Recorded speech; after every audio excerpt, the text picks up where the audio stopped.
ब्रह्मा, विष्णु और महेश, इन तीनों की जो देवियां हैं, ब्रह्माणी, लक्ष्मी और पार्वती। थोड़ा ध्यान लगाकर सुनना। हरतालिका तीज शिव महापुराण की कथा ही नहीं है। आप जो तीज करते हो, हरियाली करो चाहे सातुड़ी करो, उस तीज की महत्वता क्या है, इस हिंगोली की शिव महापुराण की कथा में अपने को समझना है कि उसकी मूल तत्वता, उसकी महत्वता है क्या, उसका महत्व क्या है।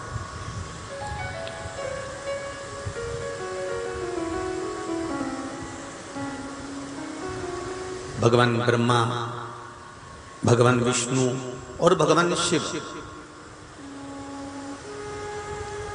इन तीनों की जो अर्धांगिनियां, ब्रह्माणी, लक्ष्मी और पार्वती, इन तीनों ने तप कर कर, साधना कर कर ब्रह्मदेव को, भगवान विष्णु को और भगवान शंकर को प्राप्त किया। और तीनों ने प्राप्त कर कर तीनों देवताओं से वर मांगा कि वर हमको ऐसा दीजिए कि हमारे तप साधना का फल नारी को तीज के दिन प्राप्त हो जाए। अब देखिए जरा, एक ही व्रत से, एक ही उपवास से उसको संपूर्ण तप साधना का फल प्राप्त हो रहा, संपूर्ण तप साधना का फल उसको मिल रहा है मात्र एक व्रत से। केवल एक व्रत कर रहे हैं और संपूर्ण तप साधना का फल उसको प्राप्त हो रहा है।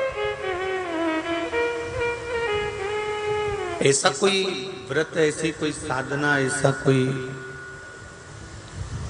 शंभो शरण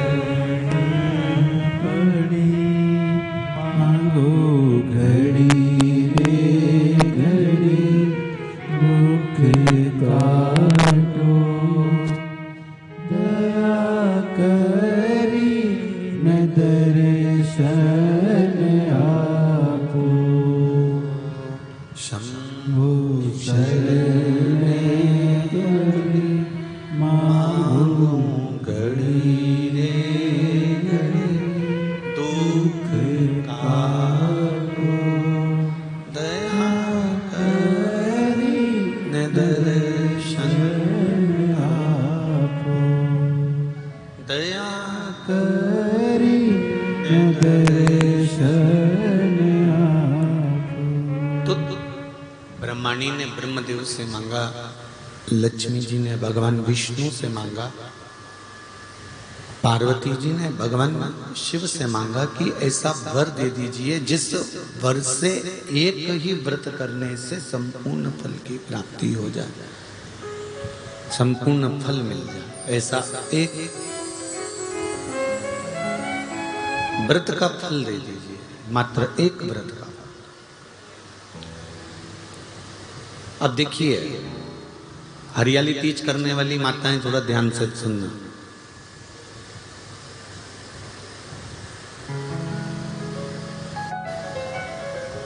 हरियाली तीज जब माताएं करती हैं तो एक हरियाली तीज, एक गणगौर की तीज,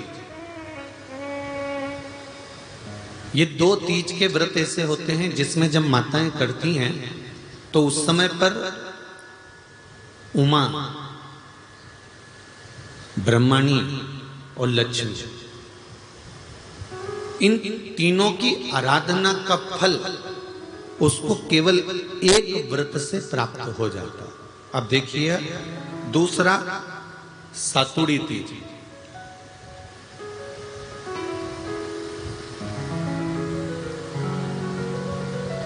इसमें उमा और महेश्वर, उमा और महेश, ब्रह्माणी और लक्ष्मी, इन चार के व्रत तप का फल एक साथ सातुड़ी तीज के दिन प्राप्त हो जाता। अब एक आती है हरतालिका तीज। आप लोग करते हो हरतालिका? यहाँ लोग करते कि नहीं करते? करते हैं यहाँ पे हरतालिका? कौन कौन करता है? जरा हाथ उठाओ तो जरा।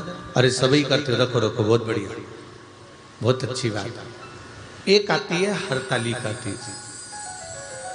इस तीज का व्रत माता पार्वती बेल वृक्ष के आनंद के साथ में फुलेरा बनाकर करती है, और जिसमें इस हरतालिका में माता पार्वती जी के जितने जन्म पहले हुए हैं, माता पार्वती का जन्म तो 52वें नंबर का, 52 नंबर पे माता पार्वती का जन्म है।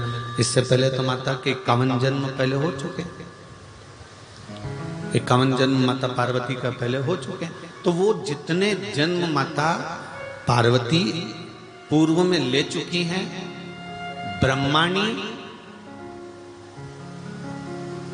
जितनी बार ब्रह्मदेव के साथ में विराजमान हो चुकी हैं, इंद्राणी जितनी बार इंद्र के साथ विराजमान हो चुकी हैं, और लक्ष्मी चाहे वो राधा के रूप में हो, चाहे वो रुक्मणी के रूप में हो, चाहे वो सतभामा के रूप में हो, चाहे वो यमुना के रूप में हो, चाहे वो गंगा के रूप में हो, जितनी बार माता लक्ष्मी ने रूप धारण करे हैं वो सब रूप में,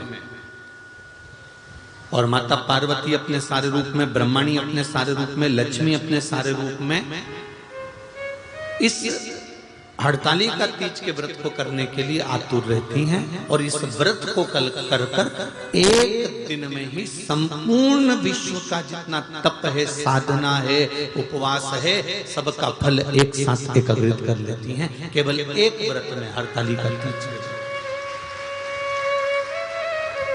अब एक बात ध्यान से सुनिएगा, सारे व्रत आपका अगर स्वास्थ्य खराब हो गया तो आप व्रत छोड़ सकते हो। जितने भी व्रत आप लोग कर रहे हैं पूर्व के, सोमवार, मंगलवार, एकादशी, छठ, पंचमी, चतुर्थी, अगर आपका स्वास्थ्य खराब है तो आप उस व्रत को छोड़ सकते हो, सारे व्रत को छोड़ सकते हो। पर तीज का जो व्रत होता है,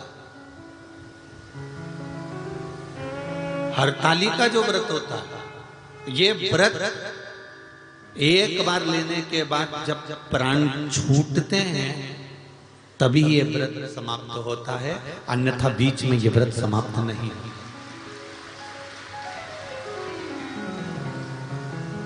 ये व्रत समाप्त होता ही नहीं।